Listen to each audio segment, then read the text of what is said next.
They say revenge is loud, explosive, a firestorm that leaves nothing untouched. But when I walked into that estate in Monaco, it wasn't fire that carried me. It was silence. A practiced, perfected silence. One I'd worn like silk for years. I wasn't on the guest list, of course. But sometimes, a woman in a black suit with an envelope and eyes that don't flinch doesn't need a name. The security guard looked at me like he wasn't quite sure whether to stop me or salute me. I didn't break stride. I only paused long, enough to say, "He'll want to see me." He did. Oh, he did. The pre-wedding gala was already in full swing, music swelling from the strings of a live quartet, laughter echoing across the marble terrace, chandeliers catching gold in their glassy throats. I walked through it like smoke. My heels tapped against the stone in steady rhythm. Every step felt like punctuation. I spotted them instantly. Julian stood near the grand staircase in a navy tuxedo he used to wear just for me. He was mid-laugh when he saw me. The sound died in his throat like a bad note. Sabrina was beside him, draped in silver, her hair twisted into something careless and expensive. Her hand tightened around his arm. His expression shifted through panic, confusion, fury, and then resignation. I had expected some thrill, seeing him sweat. But the truth, I felt nothing. I walked straight up to him. Ignoring the guests, the camera flashes, the murmurs, I handed him the envelope. Smooth, heavy, embossed with a seal he didn't recognize but would learn to fear. "What is this?" he asked, voice low. I leaned in, close enough to smell the same cologne he'd always worn, oud and citrus and ego. "It's everything you thought I was too broken to notice," I said softly. "Asset freezes, fraud charges, irregularities in your offshore accounts. Sabrina's name on properties bought with my money. My lawyers will be in touch." He opened it with shaking fingers, scanning the first few lines before glancing up at me. That's when I saw it. The crack. Julian had always been composed, a master of illusion. But in that moment, the mask slipped. Just a little. Just enough. I turned to Sabrina. "Ask him when the affair really started," I said. "Ask him why his wedding planner was billing my name last month." And then I walked away. Not rushed. Not dramatic. Just done. I didn't need to stay for the collapse. That wasn't the point. The point was, he saw me walk in. He saw me see him. And he saw me leave. Untouched, unmoved, undeniable.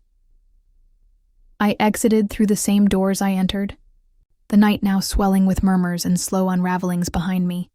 I cried in the car. Not for him. Not even for her. I cried because the war was over, because I had fought like hell to return to myself, and for the first time, there was nothing left to fight. That night, I lit a candle in the small chapel near my apartment. Mireille once told me that light has memory, that the soul recognizes flame. I don't know if I believe in God, but I believe in beginnings. A week later, the headlines broke. Monaco magnate investigated for fraud. Lavish wedding canceled amid scandal. Heir apparent or hustler, Sabrina left him. Quietly, with no statement, no theatrics. Just a deletion of photos and a returned ring. That I respected. Julian tried to reach me. 6 voicemails, 4 emails, 1 bouquet of white lilies sent to the gallery. White lilies. The flower we'd used at my mother's funeral. I sent them back. No note. He finally stopped. A month later, I sat on the balcony of my villa in southern France. The air was warm, my hair loose, my coffee just the right temperature. The villa had become a living thing. Walls that breathed, floors that held the echo of barefoot mornings. I no longer feared mirrors. I no longer needed explanations. A canvas sat before me on The easel. Half-finished, bold colors. Rough strokes. Unapologetic. It wasn't a portrait of Julian. It wasn't even about him. It was a woman standing on a cliff at sunrise, wind in her hair, eyes closed, free. I dipped my brush in a shade of vermilion and touched it to the edge of the sun. No more shadows, only light. And this time, it was mine.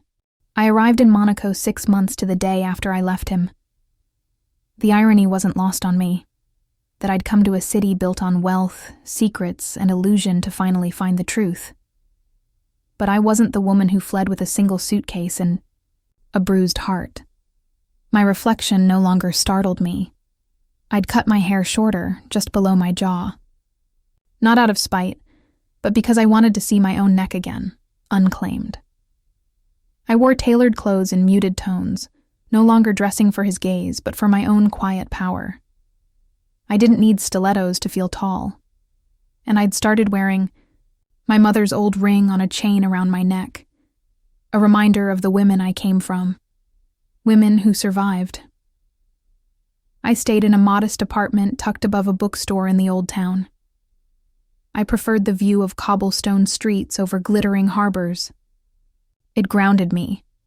Julian had always loved Monaco, the city of kings and ghosts, he used to call it. I thought it fitting that this was where I'd begin to resurrect myself. It started with a name in my inbox, Emilia Clarke. No, not that one. A former colleague of mine from my agency days. Brilliant, blunt, and now a rising star in luxury real estate law. We hadn't spoken in years. I emailed her one sentence. I'm ready to stop being quiet. She called me that night. The next morning, we met in a cafe with gold-rimmed cups and discreet booths. She listened. She didn't flinch when I told her everything. Julian, the gaslighting, the money. She just nodded, then said, "Let's start with what we can prove." And so, I began to unspool him. Every document I found, every account number, transaction, shell company, each went into a black leather file I kept in the hotel safe. I labeled it simply, evidence. No melodrama. Just fact. It wasn't about rage anymore. That emotion had burned clean. What was left was cooler, sharper, precision. With Emilia's help, I found a forensic accountant, then a digital security analyst. Mireille, ever the quiet force behind my curtain, connected me to a discreet investigator, an old lover of hers who owed her a favor and knew how to make ghosts visible. I never made noise. Never posted. Never warned him. I didn't need to.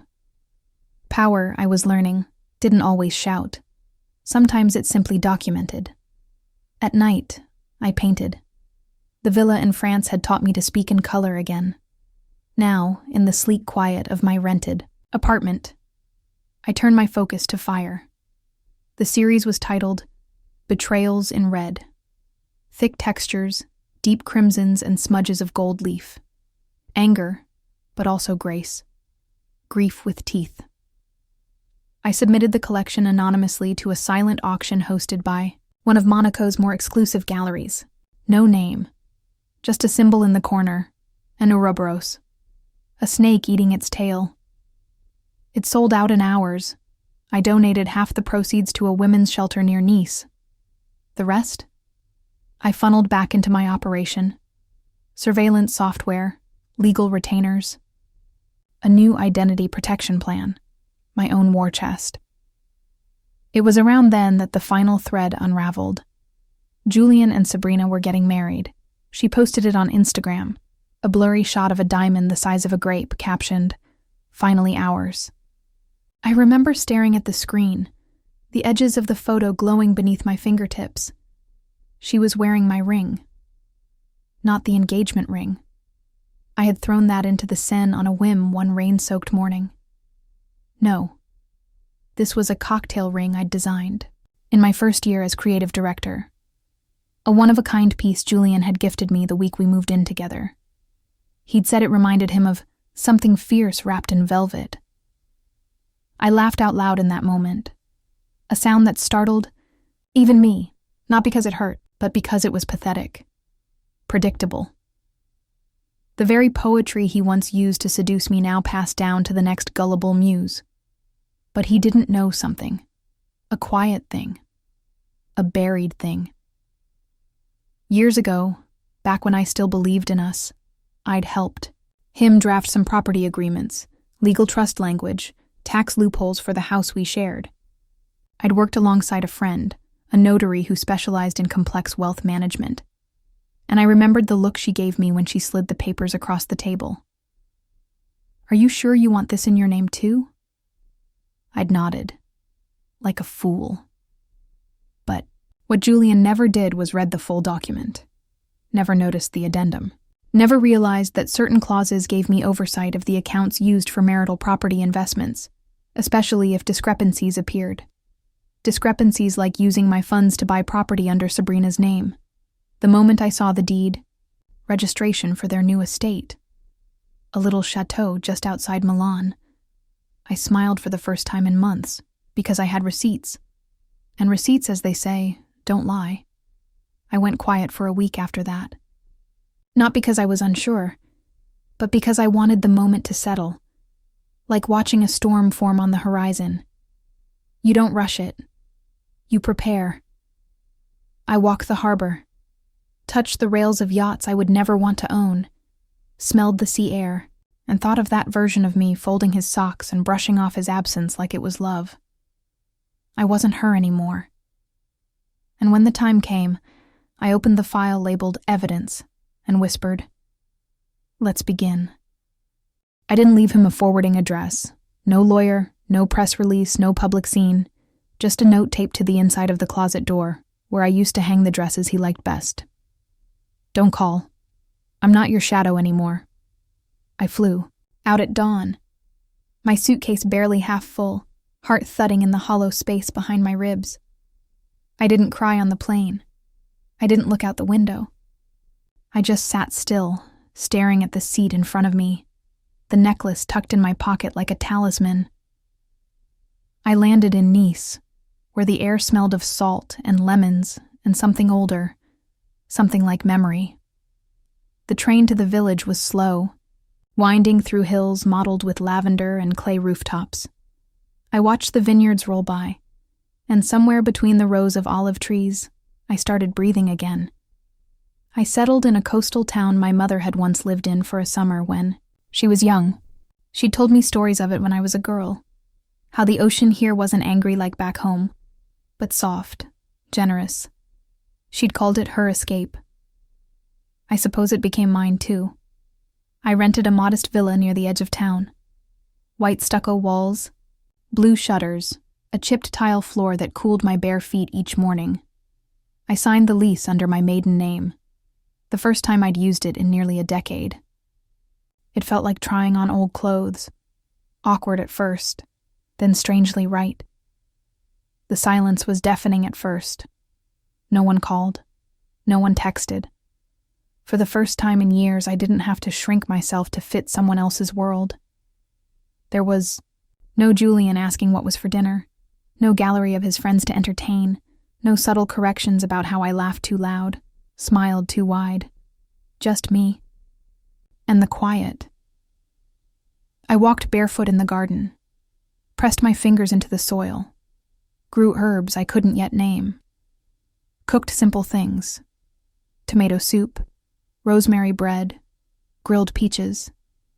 The act of feeding myself became a kind of prayer. Each morning I wrote in a journal. At first it was nonsense, scribbles, single words.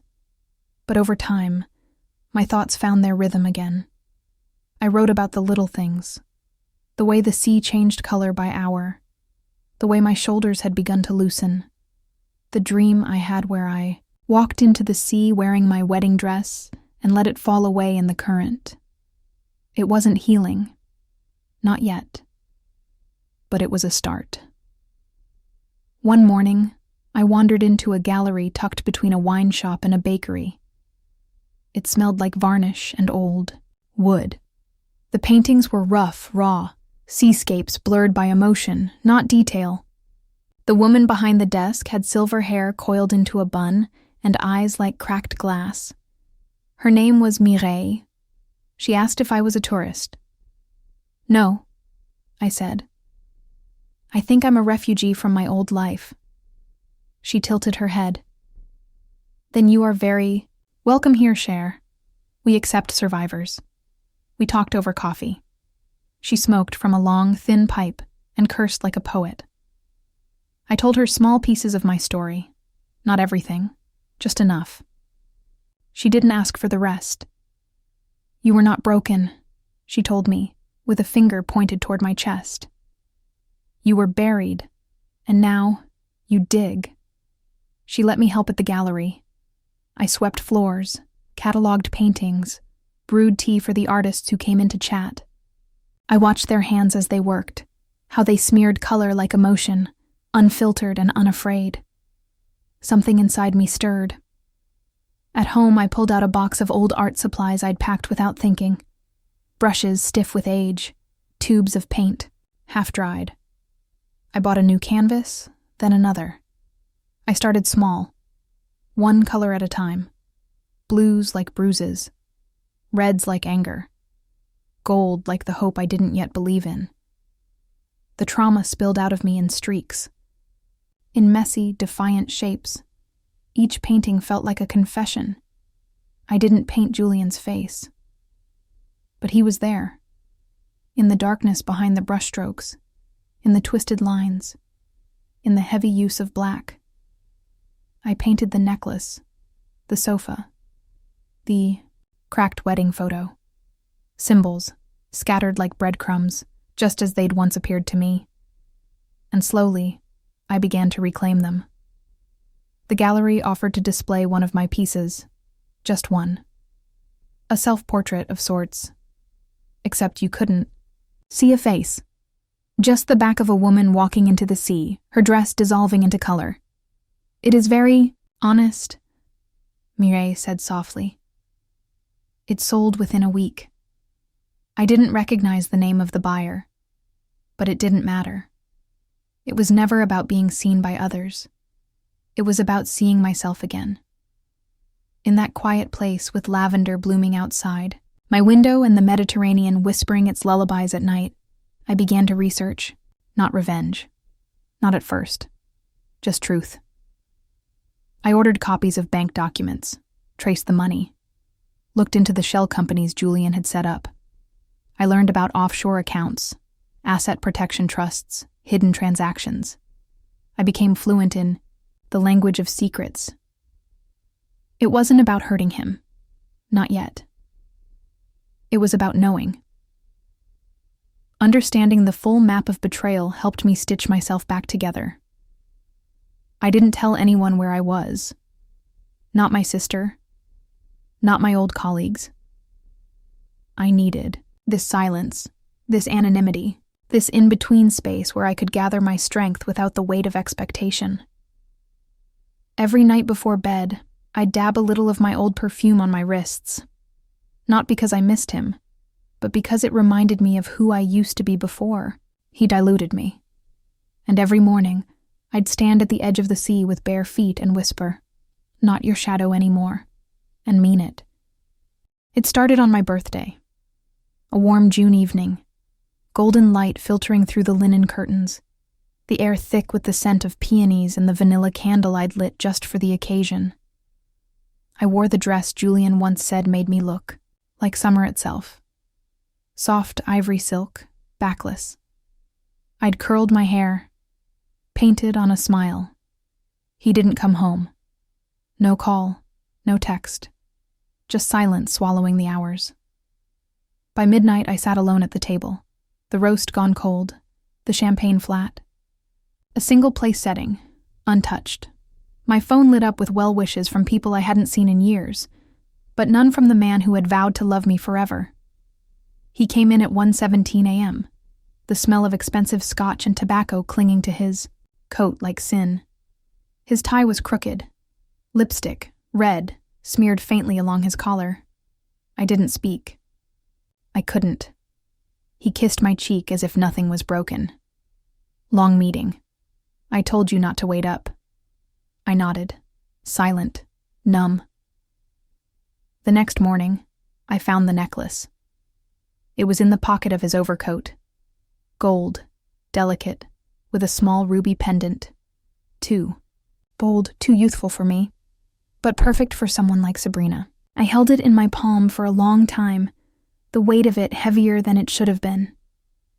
I placed it gently back where I found it. I didn't confront him. Not yet. Instead, I began to unravel quietly. I stopped eating. Food lost its taste. I'd sip coffee in the mornings just for the routine, not the warmth. My ribs began to show. My clothes hung looser. He didn't notice, or if he did, he didn't care. The house turned against me. Every room echoed with ghosts. The sofa in the living room, where we'd once tangled up in laughter and limbs, now made my skin crawl.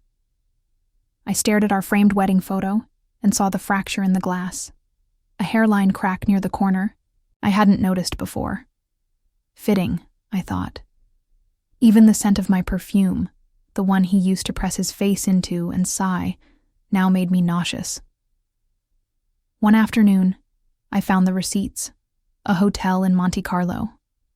Dinners at places we'd never gone. Together, a wine tasting in Tuscany, all dated over the past year. My stomach twisted, cold and hollow. I searched his study next. That's where I found the folder. Bank transfers, quiet, systematic, moving money from our joint accounts into a private offshore one. The trail went back months. He wasn't just betraying me emotionally. He was preparing to vanish with a fortune. It wasn't just cheating. It was theft, of trust, of years, of my very sense of self. When I finally asked him, quietly, trying not to tremble, his reaction was worse than denial. He laughed. "You're paranoid," he said, not looking up from his laptop. "Hormonal, maybe? You haven't been yourself lately." I asked about Sabrina. His smile sharpened. "It's not like that. She's family. You really think I'd stoop so low?"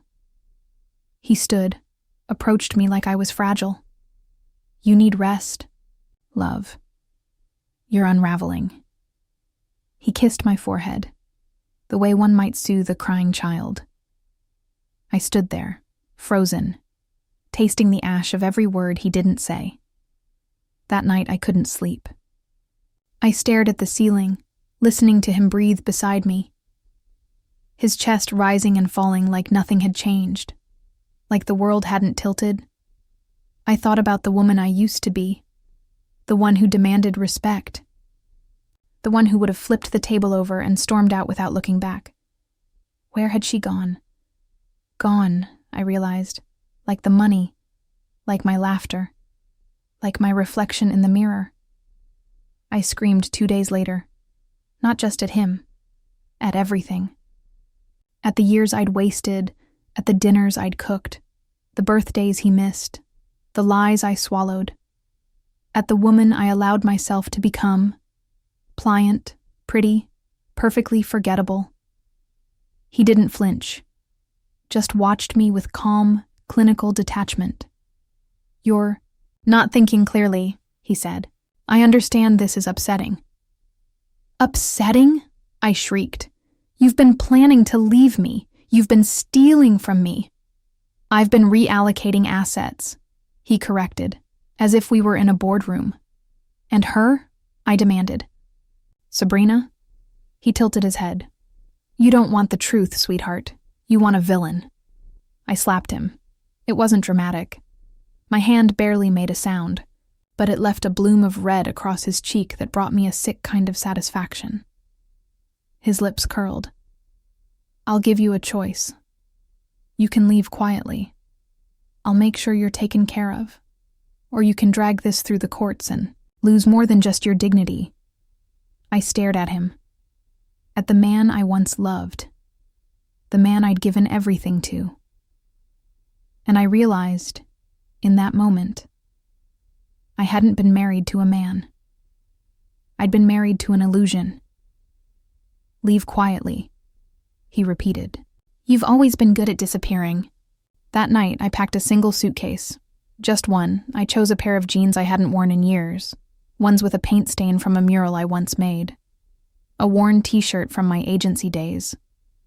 My perfume, though I didn't know why. Maybe to reclaim it. Maybe to ruin it forever. The ruby necklace. I took that too. Not because I wanted it, but because it didn't belong to her. And I left the ring on the marble counter. Not in a box. Not neatly. Just bare and exposed, like the lie it had. Always been. I didn't cry as I closed the door behind me. I wasn't giving up. I was just beginning. I was 27 when I met Julian. I remember the exact scent in the air that night. Clove cigarettes, rain on warm concrete, and the lingering jasmine from the perfume I had only just started wearing. Back then, I was all fire and ambition. A creative director at a boutique agency, running on coffee and adrenaline, always dreaming in color. He entered my life like a storm in a silk suit. Tall, silver-voiced, with the kind of presence that made rooms pause. I thought he saw me.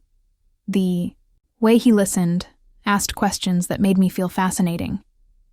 He'd touch my wrist lightly when he spoke, as if to make sure I was still real.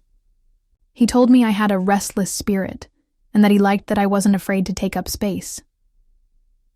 2 months in, he said, "You don't have to run yourself ragged for success. Let me take care of you." It sounded like an offering, like love. Didn't realize then how carefully the ground was being prepared beneath me. I quit my job 6 weeks later. Everyone called it impulsive. My sister begged me to wait. But Julian made it feel like the next step in a beautiful life he was building just for me. We moved into his glass-walled home overlooking the harbor, a place that looked like it belonged in a magazine. And for a while, it felt like I'd made the right choice. Morning coffees together on the terrace, spontaneous trips to the coast, his hand always warm on the small of my back. But the light began to dim slowly. So slowly I couldn't see it at first. He started commenting on my clothes. "You don't need to dress for meetings anymore, darling. Something softer, maybe?" So I traded in my sharp-cut blazers for flowing cashmere. Then came the jokes about my laugh being too loud, my storytelling too dramatic. He said it with a smile, a kiss on the temple, gentle little edits to who I was. The parties started. He was a man of connections, of influence. I became the woman who greeted guests at the door with chilled champagne and perfectly arranged charcuterie. I learned the names of his colleagues' wives. I learned to laugh on cue, smile without teeth, appear gracious, never hungry. My friends grew distant. I canceled lunches, missed birthdays. "They don't understand our life," he'd murmur when I seemed sad. "You've outgrown them." And maybe I believed him, because it was easier than admitting I was drifting from myself. My sister visited once and stared at me like I was a ghost. "He's dimming you," she said, her voice quiet, broken. "You used to shine." I waved her off. "He loves me. He's just intense." But I was already shrinking. By the 3rd year, I stopped wearing red lipstick. He preferred nude tones. My bookshelf, once crowded with feminist essays and design magazines, was now filled with coffee table art books he chose. I traded ambition for perfection, folding his socks the way he liked, reheating his meals exactly 7 seconds to avoid dryness, remembering to never, ever interrupt him when he spoke. The house was filled with glass, but I couldn't see myself anywhere. And then Sabrina arrived, his cousin, he said, though I never saw them embrace like family. She was younger, volatile, the kind of woman who wore loud perfume and red nails and said things just to feel the vibration of them in the air. She'd stay with us sometimes, between apartments. She called Julian, Jules, and me darling in that tone women use when they want to sound friendly but sharp. I told myself I was imagining the way she touched his arm, the late-night wine they shared when I'd gone to bed. I told myself families are messy and close. I told myself lies to fall asleep. But I saw the way his eyes followed her across a room. How he laughed more freely with her than he ever did with me. One night, as I stood at the kitchen sink rinsing wine glasses after another dinner party, I caught a glimpse of myself in the darkened window. I barely recognized the woman in the reflection. Hair pulled back in a perfect twist, pearl earrings, an apron with embroidered lace. I looked like an extra in someone else's life. I whispered aloud, "Who are you now?" Julian came up behind me then, wrapped his arms around my waist. I stiffened. "You've been quiet tonight," he said, kissing the back of my neck. "Too much wine? Just tired," I murmured. He squeezed me lightly, the way people do to claim, not comfort. "You worry too much. Everything's perfect." But I knew, deep in my marrow, that something sacred had been traded. Bit by bit, choice by choice. I had been whittled down until all that remained was a carefully curated version of a woman he could control. And I let him. Even then, I told myself it was love. Until the necklace. But that came later.